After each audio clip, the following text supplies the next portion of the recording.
I gripped the steering wheel a little tighter, feeling the warmth of my coffee seeping through the paper cup holder. The late afternoon sun filtered through the windshield, casting a golden glow on the dashboard, and for a brief moment, the world felt calm. But that calm shattered the instant my phone buzzed. A text from Claire, my daughter, reminding me that dinner with her husband and his parents was tonight. My stomach twisted in anticipation.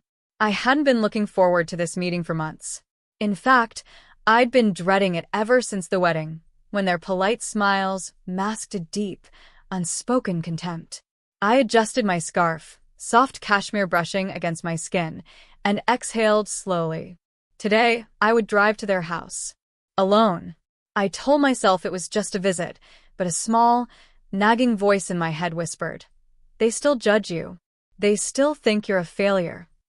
The road stretched ahead, quiet and empty, until something unusual caught my eye, a frail man, probably in his 60s, struggling to lift a broken suitcase from the roadside. His posture betrayed exhaustion, but there was a stubborn pride in the way he refused to ask for help. Without thinking, I pulled over. The car door clicked, and I stepped out, the gravel crunching beneath my heels. As I approached him, I felt that familiar surge of empathy mixed with a quiet defiance. Maybe helping him would remind me of who I really was, someone who could give, even when the world had once dismissed her. I remember that evening like it was yesterday. The dinner table gleamed under the chandelier, polished silverware reflecting the tension that filled the room. Claire had just introduced me to her husband, Ethan, and his parents, Margaret and Richard. They smiled politely, but there was an edge to their eyes, a subtle judgment that cut deeper than words. "I see you've taken up that little hobby of yours again, Isabella," Margaret said, her voice sweet but laced with condescension. She gestured vaguely at my handmade pottery displayed in my tote bag. "It's charming." I forced a smile, gripping the napkin a little too tightly. "Yes, I've been experimenting. It helps me relax." Ethan's eyes flicked toward me, his lips tightening. He didn't like me. He never had. And that was fine. I would have accepted disdain if it had been quiet, but their words and glances carried a weight designed to remind me of my place. Later, in the solitude of my tiny apartment, I sat on the edge of the bed, pottery shards scattered around me like broken promises. My hands shook as I picked up a small, delicate vase I had made just that afternoon. Grandma June's voice echoed in my mind. "Never let anyone define your worth, Isabella. Your hands, your heart, they can build more than walls. They can build your future." I clutched the vase to my chest, feeling the warmth seep into my palms. That night, I made a silent vow. I would not bend to their judgments. I would not shrink to make them comfortable. I would leave behind the hurt, the whispered insults, and carve out a life that was truly mine. The next morning, I began taking steps I had long postponed. I enrolled in design courses, connected with mentors, and quietly started building a foundation that no one, not Ethan, not his parents, could undermine. Every small decision was an act of rebellion, but also of hope. I was learning that independence wasn't just about money or success, it was about claiming my dignity, piece by piece. Even now, I can feel the sting of that night, the heavy weight of rejection lingering in my chest. But I also feel the spark Grandma June left me, the reminder that even in the harshest judgment, I could rise. And rise I would. I still remember the first night I stayed up until 2 a.m., hunched over my laptop in that tiny apartment, trying to figure out how to turn my passion into something tangible. The glow of the screen illuminated my tired eyes, the hum of the heater filling the silence. I had no one to guide me, except the faint memory of Grandma June's words, whispering that resilience was a quiet kind of power. Then came Samuel Harris, a seasoned designer I met at a small art workshop. He saw potential in my sketches that no one else did. "You've got talent," he said, eyes steady, voice kind. "Don't let the world make you doubt it." His encouragement was like sunlight breaking through a storm. Under his mentorship, I learned to refine my work, understand the market, and approach clients with confidence I never knew I had. The first few months were brutal. I juggled multiple freelance gigs, barely making ends meet. Nights blurred into mornings, deadlines collided, and every minor setback felt like proof that I would fail. I remember crying into my hands after a client rejected a design I had poured my soul into. But I refused to give up. I reminded myself that success wasn't about instant approval. It was about perseverance, about quietly proving to myself that I mattered. Then, slowly, it began to change. My first major client, a boutique in Manhattan, commissioned a custom set of pieces I had designed.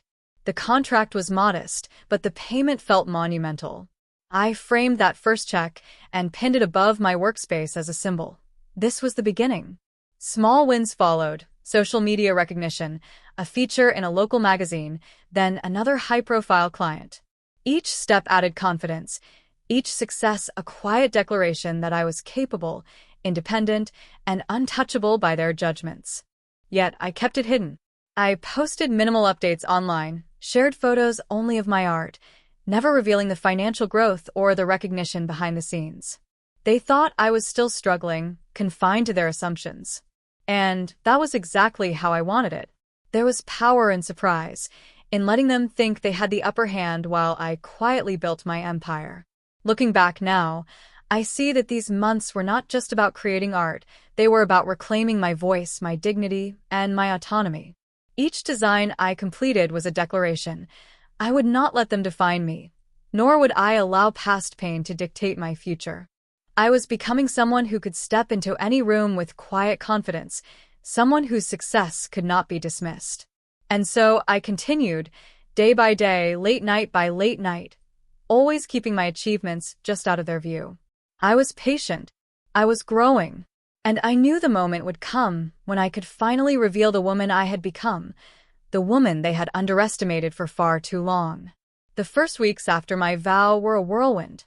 I poured every ounce of energy into myself. Days bled into nights as I took evening courses in interior design, learning the subtleties of color, texture, and light. I still remember the first time I walked into a design studio in downtown Chicago, the scent of fresh paint and polished wood filling the air.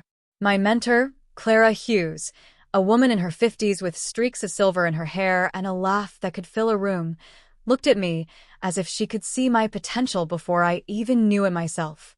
"You have vision," she said simply, handing me a pencil and a stack of blueprints. "Now show me what you're made of." It wasn't easy. Nights were long.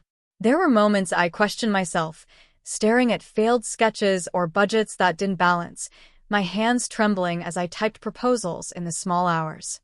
The world seemed determined to test me, to see if I would crumble like they expected. But each time, I remembered Grandma June's words and the sting of Ethan's parents' judgment. I refused to crumble.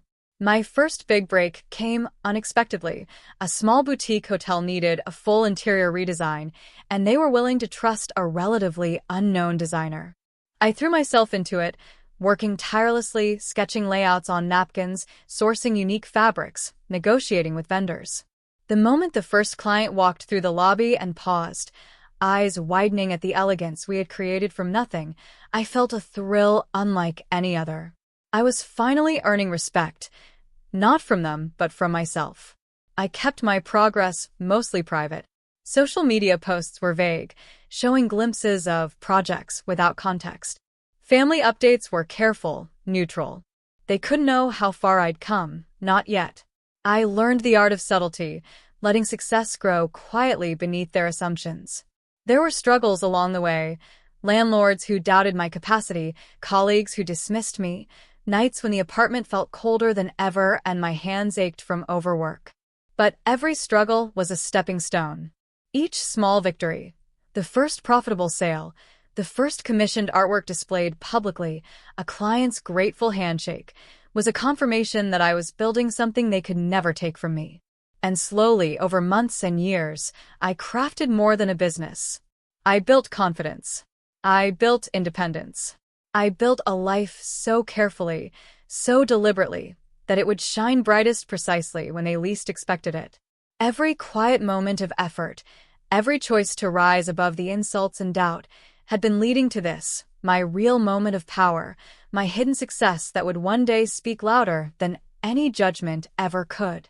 I opened the door to my apartment just as the doorbell rang. My heart didn't race the way it used to when I expected confrontation. Instead, I felt a calm certainty, a quiet strength that came from years of building a life on my own terms. Claire's voice echoed behind me. "Mom, they're here." I straightened my blouse, smoothing the soft silk over my arms, and walked toward the door. Margaret and Richard, and of course Ethan, stood on the porch, their smiles polite but measured. They expected to see the frazzled, quiet woman who had once struggled to keep her home organized and her life under control. They expected uncertainty in my eyes, hesitation in my voice. They certainly weren't prepared for what they would see. As they stepped inside, I led them through my apartment, a space that reflected every choice, every ounce of effort I had poured into myself. Light streamed through tall windows, glinting off the polished hardwood floors. Elegant artwork, pieces I had carefully curated and even designed, adorned the walls.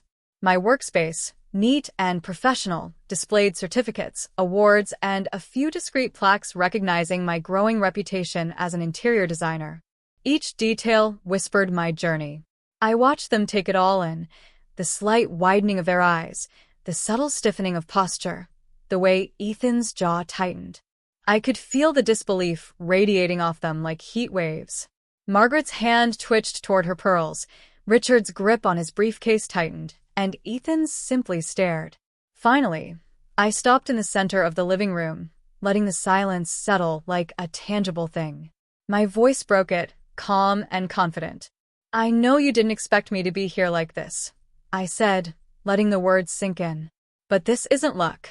This is the result of years of work, of perseverance, of choosing to rise above judgment and rejection. I am the owner of Reed and Company Designs. My firm has clients across the country, and my annual revenue last year was more than double what anyone might have assumed I could achieve." They looked at me, shock etched into their faces. Ethan's lips parted, as if a question were forming and failing before it could leave him. Margaret's hand dropped from her pearls, Richard's mouth opened slightly, but no words came. I let the moment linger, letting them feel every ounce of the truth they had denied for so long. And then I added softly, almost gently, "I didn't build this for you. I built it for me. And for the people who saw my potential when you refused to." Ethan swallowed hard, Margaret's cheeks flushed, Richard's shoulders slumped. I could see the mixture of guilt, shame, and awe. It was the moment of reckoning I had imagined for years, not vengeance, not humiliation, but recognition. I had transformed every moment of dismissal, every sting of insult, into fuel for my own triumph. And in that quiet pause, I realized that the power no one could ever take from me wasn't in money or titles. It was in my own self-respect, my own independence, and the undeniable proof that I had become the woman they had refused to see. I watched them fidget, unsure of how to respond, the silence stretching like a taut wire. I could feel the old familiar ache of wanting approval creeping in, but I pushed it aside. This was not about revenge. This was about redefining the rules of our relationship, about reclaiming the respect I had earned. "I'm willing to help, but on my terms," I began, my voice steady. "Ethan, you need to stop doubting people's intentions and start recognizing your own responsibilities. Margaret and Richard, your constant need to control and belittle has driven wedges in every relationship you touch. That behavior stops now." Their eyes widened. Ethan shifted uncomfortably, as if the words cut deeper than he anticipated. Margaret's hand twitched toward her pearls again, a nervous gesture, and Richard's posture straightened, a defensive reflex. I continued, softer now, but no less firm. "If you want to be part of my life, you will meet me halfway. You will support Claire in her ambitions without judgment. You will respect the people who contribute positively to your lives. And most importantly, you will recognize that disrespect has consequences." There was a pause, a collective inhalation of disbelief. Then I added, almost with a gentle smile, "I will help you grow, but not in a way that compromises who I am. If you choose to take these lessons seriously, I will open doors for you, connections, guidance, opportunities, but only if you show real change, not just empty words. Ethan swallowed, the first sign of humility I'd ever seen from him. Margaret's eyes glistened, maybe from guilt, maybe from the realization that their old ways would no longer be tolerated. Richard's arms, once crossed, relaxed slightly. I could see the shift. The balance of power had moved, subtly but irrevocably, from them to me. This wasn't about me dominating their lives. It was about creating a framework where respect, integrity, and growth were the currency of our interactions. I had endured years of judgment, shame, and doubt, but now, the narrative was mine to rewrite. I was the one setting the pace, the standards, and the boundaries. By the time our conversation ended, there was a fragile sense of understanding in the room. A promise of change, tentative, but real. And in that moment, I felt the full weight of my own power. Not just the financial success or accolades that they had once dismissed, but the quiet, unshakable authority that comes from knowing your worth and refusing to compromise it. For the first time in years, I wasn't pleading for recognition. I wasn't shrinking or adjusting to their expectations. I was simply being myself, and they had no choice but to meet me there. Weeks passed, and I watched subtle changes unfold. Ethan, once defensive and dismissive, began supporting Claire's career decisions with genuine interest. Margaret started asking thoughtful questions about my work, not with condescension, but with curiosity. Richard, ever the stoic one, admitted he had underestimated me, and quietly began attending a leadership workshop I had recommended, a small but meaningful step towards self-awareness. I realized then that the power I had wielded wasn't about control, it was about influence and example. By standing firm in my dignity, I had created space for them to grow. And more importantly, I had protected my own peace in the process. One evening, I found myself sitting in my sunlit studio, the delicate vase Grandma June had given me years ago resting on the windowsill. Its intricate curves reminded me of every challenge I had faced, every moment of doubt and fear I had overcome. I traced its edges, feeling the smooth, reassuring texture beneath my fingers, and smiled. That vase had once been a symbol of resilience. Now, it was a testament to triumph, independence, and the quiet grace of staying true to oneself. I glanced at the city skyline, the sun dipping behind the buildings, painting everything in shades of amber and rose. Life had a way of testing you, of pushing you to the brink, but it also had a way of rewarding those who refused to bend, who chose courage over compromise, compassion over resentment. I thought about the 60-year-old man I had helped on the roadside that day.